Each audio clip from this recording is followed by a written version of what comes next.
ओम शांति। आज 13 दिसंबर 2025 आज की साकार मुरली के अनमोल मधुर महावाक्य सुनेंगे।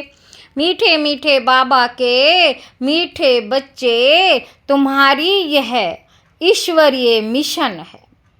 तुम सबको ईश्वर का बनाकर उन्हें बेहद का वर्षा दिलाते हो। तुम्हारी यह ईश्वरीय मिशन है। तुम सबको ईश्वर का बनाकर उन्हें बेहद का वर्षा दिलाते हो। प्रश्न है, कर्मेंद्रियों की चंचलता समाप्त कब होगी? कर्मेंद्रियों की चंचलता समाप्त कब होगी? उत्तर है, बाबा कहते जब तुम्हारी स्थिति सिल्वर एज तक पहुंचेगी। जब तुम्हारी स्थिति सिल्वर एज तक पहुंचेगी, अर्थात जब आत्मा त्रेता की सतो स्टेज तक पहुंच जाएगी, तो कर्मेंद्रियों की चंचलता बंद हो जाएगी। अब तुम्हारी रिटर्न जारी है। अब तुम्हारी रिटर्न जर्नी है। इसलिए कर्मेंद्रियों को वश में रखना है। कोई भी छिपाकर ऐसा कर्म नहीं करना जो आत्मा पतित बन जाए। अविनाशी सर्जन तुम्हें जो परहेज बता रहे हैं, अविनाशी सर्जन जो तुम्हें परहेज बता रहे हैं, उस पर चलते रहो। गीत है, मुखड़ा देख ले प्राणी जरा दर्पण में। ओम शांति। रूहानी बच्चों प्रति रूहानी बाप समझा रहे हैं। ना सिर्फ तुम बच्चों को, जो भी रूहानी बच्चे प्रजापिता ब्रह्मा मुख वंशावली हैं, वह जानते हैं। हम ब्राह्मणों को ही बाप समझाते हैं। पहले तुम शूद्र थे, फिर आकर ब्राह्मण बने हो। बाप ने वर्णों का भी हिसाब समझाया है। दुनिया में वर्णों को भी समझते नहीं, सिर्फ गायन है। अभी तुम ब्राह्मण वर्ण के हो, फिर देवता वर्ण के बनेंगे। विचार करो, ये बात राइट है। विचार करो, ये बात राइट है। जज योर सेल्फ। हमारी बात सुनो और भेंट करो। शास्त्र जो जन्म जन्मांतर सुने हैं और जो ज्ञान सागर बाप समझाते हैं, उनकी भेंट करो। राइट क्या है? ब्राह्मण धर्म अथवा कुल बिल्कुल भूले हुए हैं। तुम्हारे पास विराट रूप का चित्र राइट बना हुआ है। तुम्हारे पास विराट रूप का चित्र राइट बना हुआ है। इस पर समझाया जाता है। बाकी इतनी भुजाओं वाले चित्र जो बनाए हैं और देवियों को हथियार आदि बैठ दिए हैं, वे सब है रोंग। ये भक्ति मार्ग के चित्र हैं। इन आँखों से सब देखते हैं परंतु समझते नहीं। कोई के ऑक्यूपेशन का पता नहीं है। अभी तुम बच्चों को अपनी आत्मा का पता पड़ा है और 84 जन्मों का भी मालूम पड़ा है। जैसे बाप तुम बच्चों को समझाते हैं, तुमको फिर औरों को समझाना है। शिव बाबा तो सबके पास नहीं जाएंगे। जरूर बाप के मददगार चाहिए ना। इसलिए तुम्हारी है ईश्वरीय मिशन। बाबा कहते तुम सबको ईश्वर का बनाते हो, समझाते हो। वह हम आत्माओं का बेहद का बाप है। तुम सबको ईश्वर का बनाते हो, समझाते हो। वह हम आत्माओं का बेहद का बाप है। उनसे बेहद का वर्षा मिलेगा। जैसे लौकिक बाप को याद किया जाता है, उनसे भी जास्ती पार लौकिक बाप को याद करना पड़े। लौकिक बाप तो अल्पकाल के लिए सुख देते हैं। बेहद का बाप बेहद का सुख देते। बेहद का बाप बेहद का सुख देते। ये सभी आत्माओं को ज्ञान मिलता है। अभी तुम जानते हो बाप 3 हैं। अभी तुम जानते हो 3 बाप हैं। बाबा कहते ब्रह्मा की बायोग्राफी को किसी को पता ही नहीं। ब्रह्मा की बायोग्राफी का किसी को पता ही नहीं। बाबा कहते उनका ऑक्यूपेशन भी जानना चाहिए ना। शिव की, श्री कृष्ण की महिमा गाते हैं, बाकी ब्रह्मा की महिमा कहाँ है? शिव की, श्री कृष्ण की महिमा गाते हैं, बाकी ब्रह्मा की महिमा कहाँ है? निराकार बाप को जरूर मुख तो चाहिए ना। निराकार बाप को मुख तो चाहिए ना, जिससे अमृत दे। भक्ति मार्ग में बाप को कभी यथार्थ रीति याद नहीं कर सकते। भक्ति मार्ग में बाप को कभी यथार्थ रीति याद नहीं कर सकते। बाबा कहते अभी तुम जानते हो, समझते हो, शिव बाबा का रथ यह है। रथ को ही श्रृंगार करते हैं ना, जैसे मोहम्मद के घोड़े को भी सजाते हैं। तुम बच्चे कितना अच्छी रीति मनुष्यों को समझाते हो। तुम सभी की बड़ाई करते हो, बोलते हो तुम ये देवता थे, फिर 84 जन्म भोग तमो प्रधान बने हो। अब फिर सतो प्रधान बनना है तो उसके लिए योग चाहिए, परंतु बड़ा मुश्किल कोई समझते हैं। समझ जाए तो खुशी का पारा चढ़े, समझाने वाले का तो और ही पारा चढ़ जाए। बेहद के बाप का परिचय देना कोई कम बात है क्या? समझ नहीं सकते, कहते हैं यह कैसे हो सकता। बेहद के बाप की जीवन कहानी सुनाते हैं। बेहद के बाप की जीवन कहानी सुनाते हैं। बाप कहते बच्चे पावन बनो। तुम पुकारते थे ना कि है पतित पावन आओ। गीता में भी मन मना भव अक्षर के है, परंतु उसकी समझानी कोई के पास नहीं। बाप आत्मा का ज्ञान भी कितना क्लियर कर समझाते हैं, कोई शास्त्र में ये बातें हैं नहीं। भल कहते हैं आत्मा बिंदी है, भ्रुकुटी के बीच स्टार है, परंतु यथार्थ रीति किसी की बुद्धि में नहीं है। वह भी जानना पड़े। कलयुग में है ही अनराइटियस, सतयुग में है सब राइटियस। कलयुग में है ही अनराइटियस, सतयुग में है सब राइटियस। भक्ति मार्ग में मनुष्य समझते हैं ये सब ईश्वर से मिलने के रास्ते हैं, इसीलिए तुम पहले फार्म भराते हो। यहाँ क्यों आए हो? बाबा कहते इससे भी तुमको बेहद के बाप का परिचय देना है। पूछते हो आत्मा का बाप कौन है? आत्मा का बाप कौन है? सर्वव्यापी कहने से तो कोई अर्थ ही नहीं निकलता। सबका बाप कौन है? यह है मुख्य बात। सबका बाप कौन? यह है मुख्य बात। बाबा कहते अपने अपने घर में भी तुम समझा सकते हो। 1-2 मुख्य चित्र, सीढ़ी, त्रिमूर्ति, झाड़, ये बहुत जरूरी है। झाड़ से सब धर्म वाले समझ सकते हैं कि हमारा धर्म कब शुरू हुआ। हम इस हिसाब से स्वर्ग में जा सकते हैं। जो आते ही पीछे हैं वे तो स्वर्ग में जा ना सके, बाकी शांति धाम में जा सकेंगे। झाड़ से भी बहुत क्लियर होता है जो जो धर्म पीछे आए हैं उन्हों की आत्माएं जरूर ऊपर में जाए विराजमान होंगी। तुम्हारी बुद्धि में सारा फाउंडेशन लगाया जाता है। बाप कहते हैं आदि सनातन देवी देवता धर्म का सैपलिंग तो लगा, फिर झाड़ के पत्ते भी तुमको बनाने हैं। पत्ते बिगड़ तो झाड़ होता नहीं। इसलिए बाबा पुरुषार्थ कराते रहते हैं।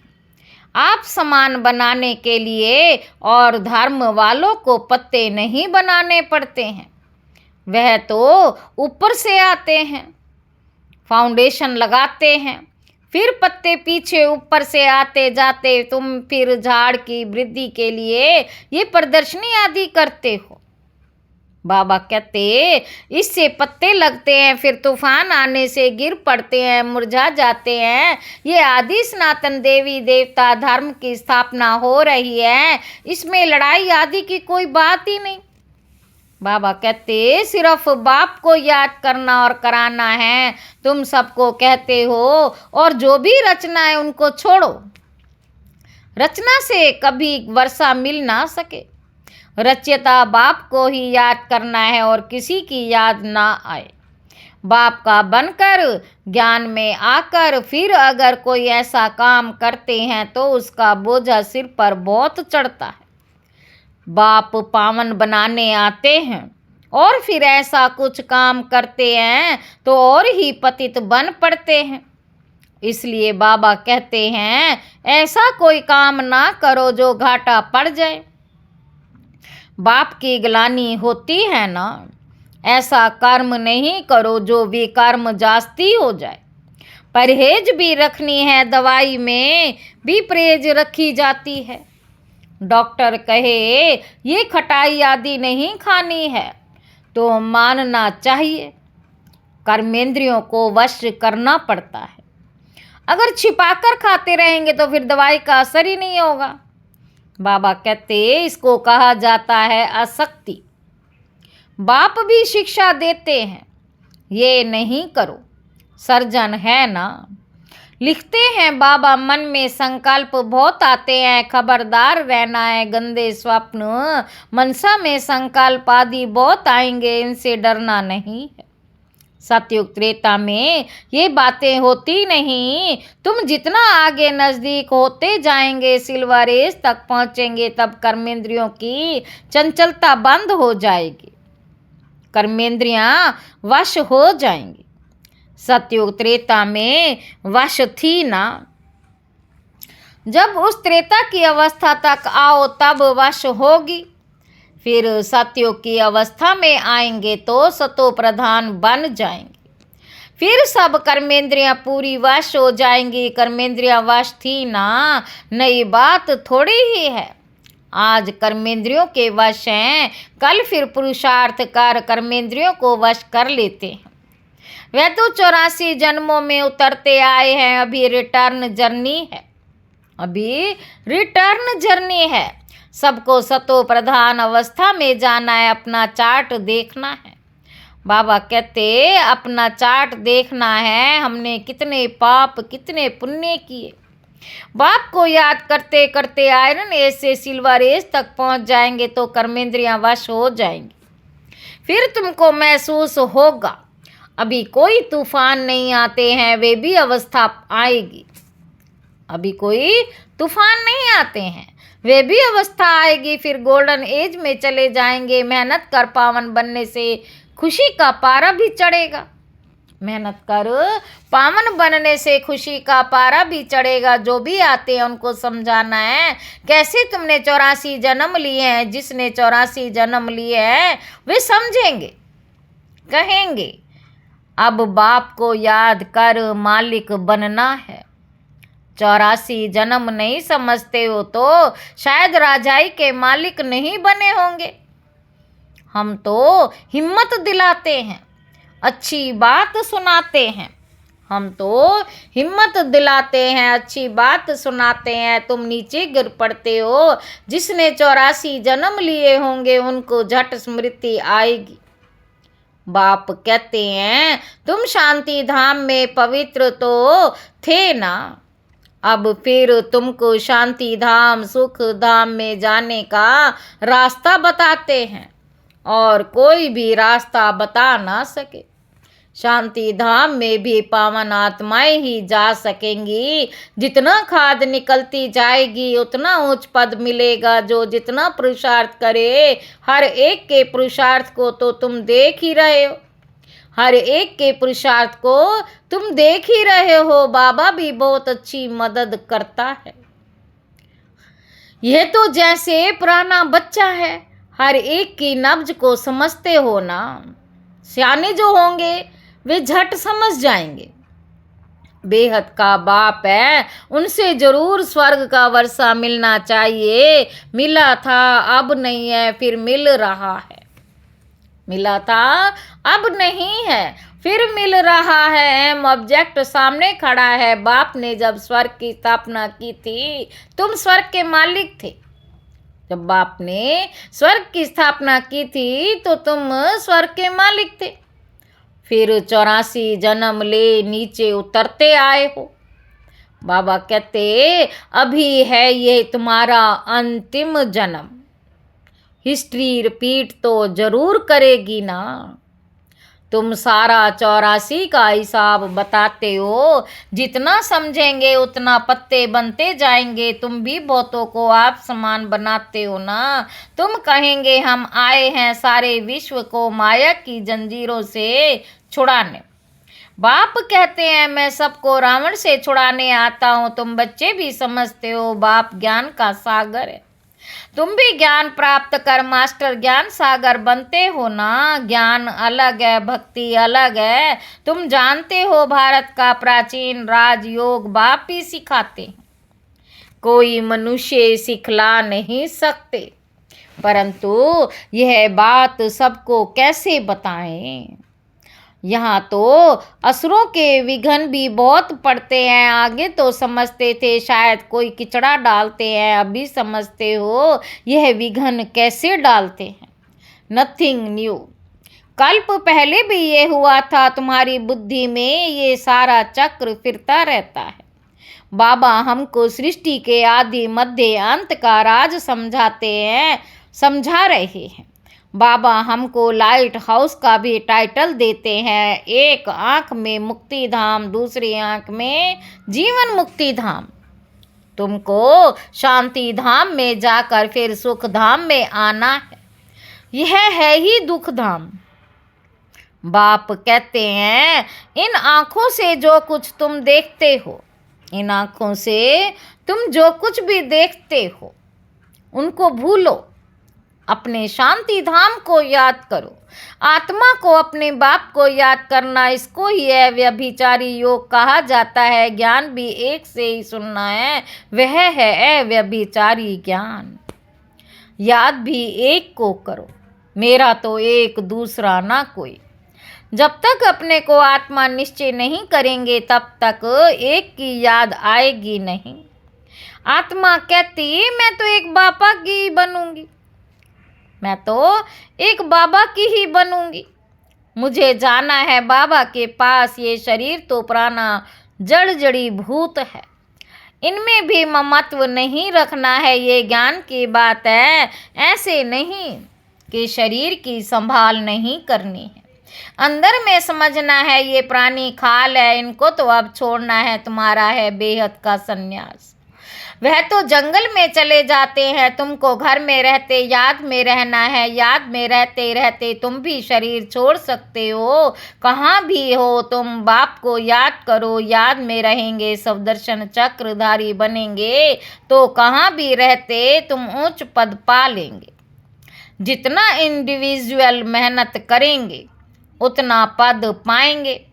घर में रहते भी याद की यात्रा में थोड़ा टाइम पड़ा है।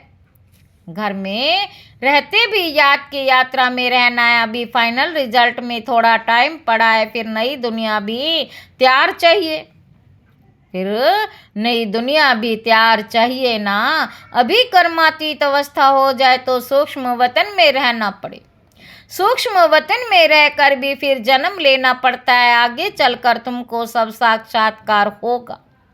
अच्छा, मीठे मीठे सिकिलदे बच्चों प्रति माता पिता बाप दादा का याद प्यार और गुड मॉर्निंग। रूहानी बाप के रूहानी बच्चों को नमस्ते। हम रूहानी बच्चों की रूहानी बाप दादा को याद प्यार और नमस्ते। बाबा नमस्ते।